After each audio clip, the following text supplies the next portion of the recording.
Saudações a todos, professor José Souza, mais um vídeo aí de análise e desenvolvimento. Este é o primeiro vídeo de uma série de 3 que nós vamos discutir sobre a modelagem de casos de uso, então vamos lá.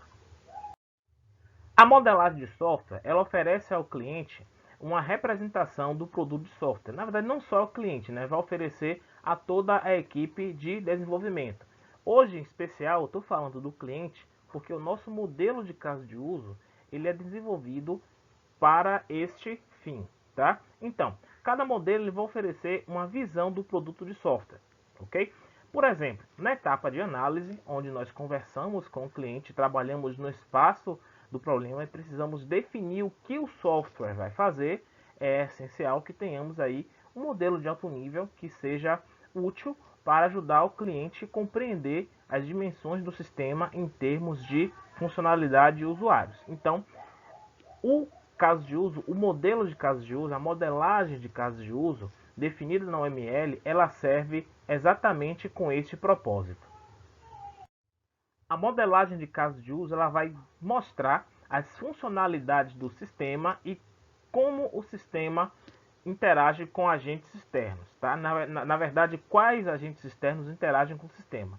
Porque assim, é importante deixar muito claro que na modelagem de casos de uso, que é a modelagem inicial, ela não vai determinar como as funcionalidades são implementadas. Ela vai determinar o que o sistema faz e com quem o sistema interage. Ok? Outra coisa importante, a modelagem de casos de uso ela depende do documento de requisitos, da modelagem de requisitos. Para quem conhece do processo de desenvolvimento de software, os requisitos são levantados a partir dos anseios do cliente, da pessoa que está pedindo o software. A equipe pode entrevistar, fazer dinâmicas para poder levantar os requisitos. É um documento que determina, do ponto de vista do cliente, o que é que o cliente precisa que o software resolva. Então, a modelagem de casos de uso, como lida com funcionalidades, ela depende da modelagem de requisitos. A modelagem de casos de uso também serve como validação para os clientes. Por quê? Os clientes vão ter ciência do que será desenvolvido e, a partir daí, ele pode aprovar ou não.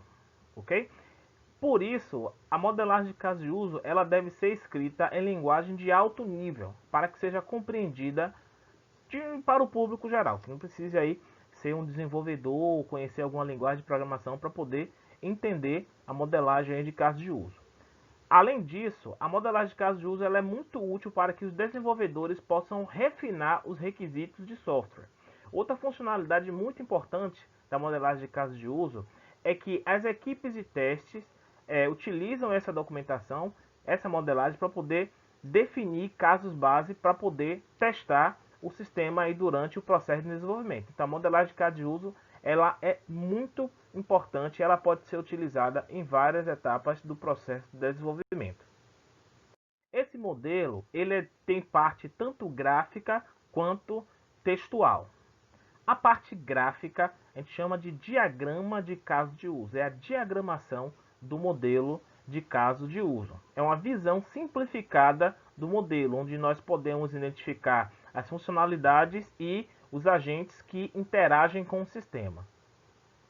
Já a modelagem escrita, ela serve como documentação do sistema. Ela é mais rica em detalhes e ela serve também para validar o documento de requisitos. Naturalmente, vai precisar ser aprovado aí pelo cliente, ok? Essa modelagem escrita, ela tem alguns elementos padrão aí que são comumente utilizados. A descrição do sistema, os atores que participam, quem é um ator principal daquela funcionalidade, quais condições, pré-condições e pós-condições, requisitos não funcionais e um fluxo de execução. Nós não vamos falar neste vídeo sobre a modelagem escrita, mas em outro vídeo nós vamos falar da modelagem escrita com bastante calma. Agora vamos falar dos elementos básicos que compõem a diagramação de caso de uso, ok? O primeiro elemento básico é o caso de uso, que vai definir aí uma sequência de interações entre o sistema e os agentes externos. Lembrando, a modelagem de caso de uso ela não determina a sequência de troca de mensagens, ou seja, não determina como aquela funcionalidade vai ser oferecida. Porém, essa modelagem de caso de uso ela vai servir como referência para o modelo de interações que é desenvolvido aí mais à frente no processo de desenvolvimento. No diagrama, o caso de uso ele é representado por uma elipse, como vocês estão vendo aqui. Outro elemento na documentação de caso de uso são os atores. Os agentes externos eles são chamados de atores. Então, atores são usados para representar uma classe de usuários, tá? Porém, nós podemos utilizar atores também para representar outros sistemas. No diagrama, o ator ele é representado por um bonequinho, como vocês estão vendo aqui na tela. Na modelagem de casos de uso, nós modelamos relacionamento entre esses elementos básicos. O relacionamento mais simples é chamado de associação, que é realizada entre o ator e o caso de uso. Ele simboliza que determinado ator participa daquele caso de uso, ou seja, daquela funcionalidade. Então, nós representamos essa associação, esse relacionamento, como uma linha simples que liga o ator ao caso de uso, tá? Então, através desse diagrama, nós dizemos que esse ator está utilizando, participa, melhor dizendo, esse ator participa deste caso de uso. Outro relacionamento muito utilizado e muito importante é a especialização ou generalização. Dependendo do ponto de vista, pode chamar de especialização ou de generalização. É a mesma coisa.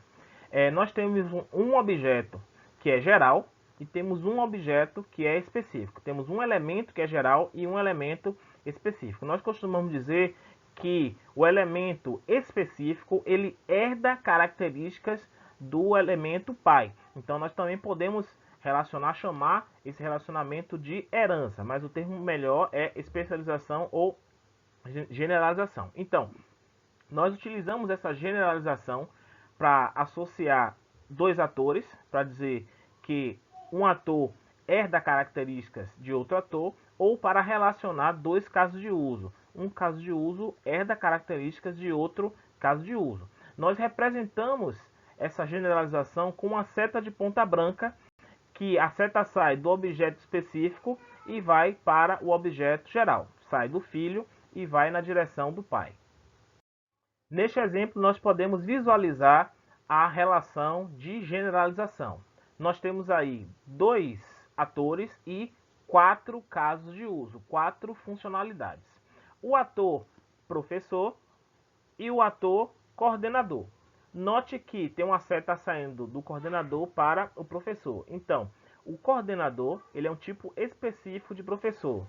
Então, o coordenador é um professor, tá? Então, todas as funcionalidades que o professor participa, no caso, agendar a aula, o coordenador, que é das características do professor, também participa. Então, professor agenda a aula e coordenador também agenda a aula, ok? Porém, convocar a reunião está associada a coordenador. Ela é específica de coordenador. O coordenador ele pode convocar a reunião, porém, o professor ele não pode convocar a reunião. Essa é uma propriedade muito bacana que podemos, que é decorrente, né? Que é consequência da relação de generalização. Também podemos ver a generalização utilizada aí para os casos de uso. Nós temos aqui um caso de uso mais geral, agendar aula, que está associado ao professor. Então, o professor ele agenda a aula. Porém, temos dois casos de uso mais específicos, que é o agendar aula de reposição e o agendar aula regular. Note que ambos derivam, né? Ambos são especialização de agendar a aula que está associada ao professor. Então, o professor ele agenda a aula de reposição e ele agenda a aula regular. Então, vai ter alguma característica que difere a ação de agendar a aula de reposição de agendar a aula regular. Porém, ambas possuem características em comum, porque ambas são funcionalidades de agendar a aula. Então, essa é uma forma aí de utilizar a generalização entre casos de uso. Existem dois outros relacionamentos adicionais que também envolvem casos de uso, tá? No qual define aí relações entre funcionalidades que serão executadas. O primeiro relacionamento é a extensão, extends. Ele é usado para representar que uma funcionalidade ela tem uma execução opcional. Em outras palavras, durante a execução de uma funcionalidade, eu posso executar uma outra funcionalidade. Então, extends significa a execução opcional. Já a inclusão, include, representa uma funcionalidade que é obrigatoriamente chamada durante a execução de outra. Então, se você tem um include, quer dizer que uma funcionalidade, ao ser executada, ela obrigatoriamente vai incluir outra. Ambos relacionamentos, tanto extensão quanto inclusão, são representados aí por setinhas tracejadas, ok? Porém, em cima da setinha vai ter o nome aí extends ou include que vai diferenciar esses dois relacionamentos. Neste exemplo, nós podemos ver aí como funciona a inclusão, include, e a extensão, extend, tá? Nós temos aí um caso de uso associado a um ator, que é o comprador que realiza a compra, e durante o processo de realizar a compra, é obrigatório, include, que ele realize o pagamento. Então, durante a função realizar compra, vai ser executada aí a realizar pagamento de forma obrigatória, por isso que é include, tá? Note que a seta do include sai da funcionalidade base, realizar compra, e vai em direção à funcionalidade incluída, que é realizar pagamento. Por outro lado, durante o mesmo processo de realizar compra, é possível contratar um seguro. Então, por isso que nós utilizamos o extend, pois contratar seguro ele é uma funcionalidade opcional. Note que aqui a seta se inverte, ela sai do caso de uso que é opcional em direção ao caso de uso base, tá? Então, include obrigatório, extend opcional. Nessa versão maior aí do diagrama que acabamos de ver, nós temos aí que dois atores, comprador e vendedor, participam de uma mesma funcionalidade, realizar compra. Então quer dizer que durante a realização da compra, o meu sistema ele vai interagir tanto com o comprador, tanto com o vendedor. Neste caso, é necessário definir quem é o ator principal, que é o ator que inicia aquele caso de uso, que tem aí as ações iniciais. Geralmente eu tenho as ações iniciais. A outra funcionalidade, fechar loja, ela também depende da ação de mais de um ator, que no caso é o vendedor e o gerente. Então, mais de um ator participam aí de um mesmo caso de uso. Eu coloquei esse exemplo para deixar bem claro que não é obrigatório que apenas um ator interaja com o sistema por funcionalidade, tá? Então, nós temos aí funcionalidades que interagem, que dependem da interação de mais de um ator para poder funcionar. Se o meu sistema oferece muitas funcionalidades, pode ser interessante que eu divida a minha modelagem em vários diagramas. Isso facilita a visualização, para não ficar aí um diagrama único e muito confuso, tá? Então é possível dividir aí a minha documentação, a minha modelagem em vários diagramas. Também é previsto na modelagem de caso de uso o uso de uma documentação adicional para permitir um melhor entendimento aí sobre o sistema. E nessa documentação adicional nós podemos incluir o modelo de regra de negócio, né, que define aí parâmetros, modo de organização da empresa. Inclusive isso deve ser documentado caso essas regras de negócio influenciem aí o comportamento do caso de uso. Dá um exemplo aqui, um vendedor só pode atender a um cliente por vez. Isso vai afetar na funcionalidade, então vai afetar na funcionalidade, porém é uma regra de negócio, então precisa ser documentado. Também pode ser necessário, como documentação adicional, um dicionário de termos e elementos para poder tornar mais claro aí a leitura, a compreensão da modelagem do sistema, da documentação. A gente vê muito isso em contrato, né? Um dicionário lá para definir os termos. E também pode ser interessante ter alguns requisitos de desempenho que estão associados a algumas funcionalidades. Note que esses requisitos de desempenho, eles puxam algumas características lá dos requisitos não funcionais que são documentados na modelagem de requisitos.